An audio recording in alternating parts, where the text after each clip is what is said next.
Welcome back, everyone. If your perfect summer hovers between 10 and 20 degrees Celsius and includes more cloudy days than sunny ones, then you might consider taking a coolcation. Yeah.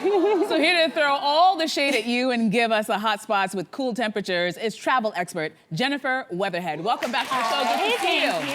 Thank you. Wow, we've never done this segment before, but I think with climate change and so many things happening, people are seeking cool. So let's start off in beautiful Canada. Yeah. We're gonna head out east to Newfoundland for iceberg season. Yeah, I think this is one of the best spots to visit in Canada during the summer because those temperatures are perfect, mild for doing anything outdoors.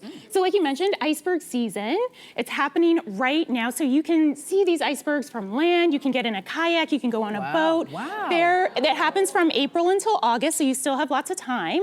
And there are about 500 icebergs right now off the coast. So you can figure out exactly where they are if you go to icebergfinder.com. Oh, wow. So really cool to see that. You know, if you really want to take a plunge into the cold kind of thing, you can actually dip in the North Atlantic Ocean. So cold plunging is wildly popular in Newfoundland, and you can actually join in a female-led group and do a cold plunge. So this is the cold water. That's you all. That's me. Love it.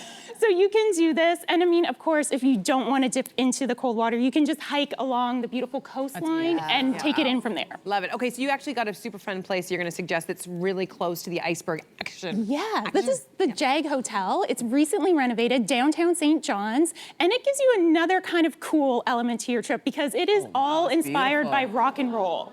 So you have those beautiful rich colors, and again, it's the perfect spot to kind of plant yourself to go out and look for those icebergs. If I got in there, I'd never leave. That's a really nice place. All right, so next up, we're stopping in Melbourne, Australia. Yeah. Talk to us about this location. Yes. So I love Australia for coolcation because during our summer months, it's their winter. So not too cold though, so we're talking about light jacket, light sweater, still nice and mild. I love Melbourne because it's such a vibrant city. Lots of food culture here. Is actually named the #1 culinary destination by Travel and Leisure. And they have a brand new boutique hotel called Melbourne Place. Beautiful spot. You can kind of plant yourself there and then go out and eat and take in all that coffee culture while you're there. All these beautiful places, I'm just gonna plant myself there, like literally take your word for it. All right, so Melbourne is also close to a little known wine area. Tell us about that. Yeah, so just south of Melbourne is the Mornington Peninsula. So this is a lot like our Niagara on the Lake or the Okanagan Valley.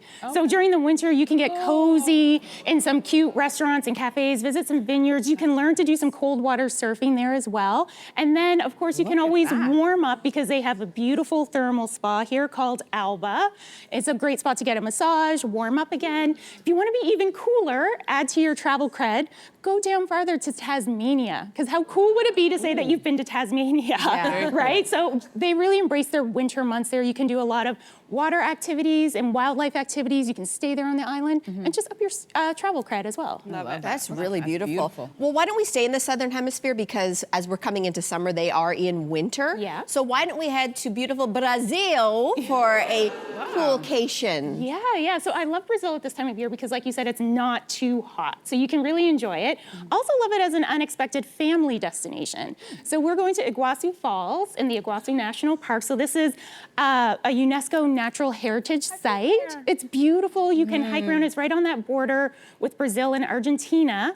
But also in this area for the family, there are a lot of theme parks. So lots of opportunities to take your kids. So there's an incredible spot called the Dreams Park Show. So they have 5 different attractions. You have a wax museum, you have Dinosaur Valley, you have an ice bar where everything is ice and it's appropriate for all ages. You also have Wonder Park where they have a car show, a water show, and even a light show. So I love that you can mix the beautiful natural beauty of Brazil and then also still have this fun family activity with theme parks. That looks neat. So cool. It was amazing. I went there when I was in Argentina. It was incredible. Who knew? That's amazing.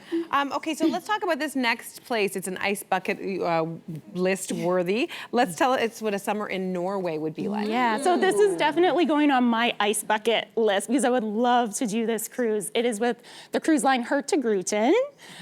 So what you're going to be doing is you are going to be taking either a 7 The two of us, to we're 15. we love cruises. We look at each This other like, is for you. yes, we got to do that one. So 7 to 15 Look at days, that. you're going to the Arctic Circle. You're going all the way up to Svalbard, Norway.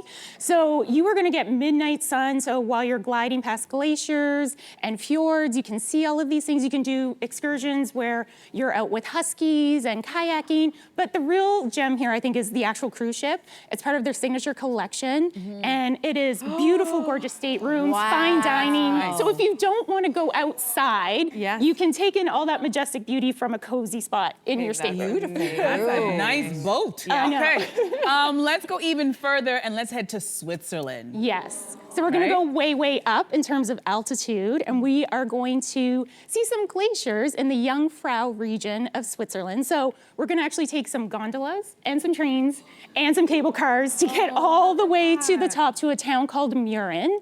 And wouldn't it be incredible? You wake up and you see these views. They have gorgeous hotels there. One is called the Mürren Palace Hotel. Really stunning, beautiful views that you can see from there before you head up to the top of Schilthorn Mountain.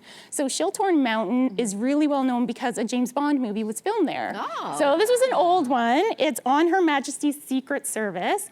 But while you're up there, they built a rotating restaurant, so you can do that. You can also do hiking.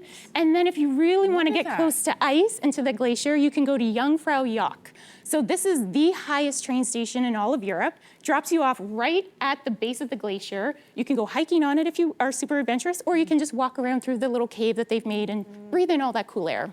Very cool. Okay, last but probably most obvious, Iceland. Yes, definitely an obvious choice, not just because of their cool temperatures, which are right around that 15-degree mark, but also because it's such a cool and vibrant and edgy country on its own. But right now, they actually have a brand new driving route. It's called the Silver Circle route, and you can sign up to do a day tour with this. It's on the western side of the island, so it's not as busy on that side as it is on the eastern side during the summer. But you'll get to go visit an Icelandic horse farm. You're gonna get to see volcanic waterfalls. You'll get to walk on a glacier while you're there as well. And then of course, once you're done all of that, you're gonna wanna warm up.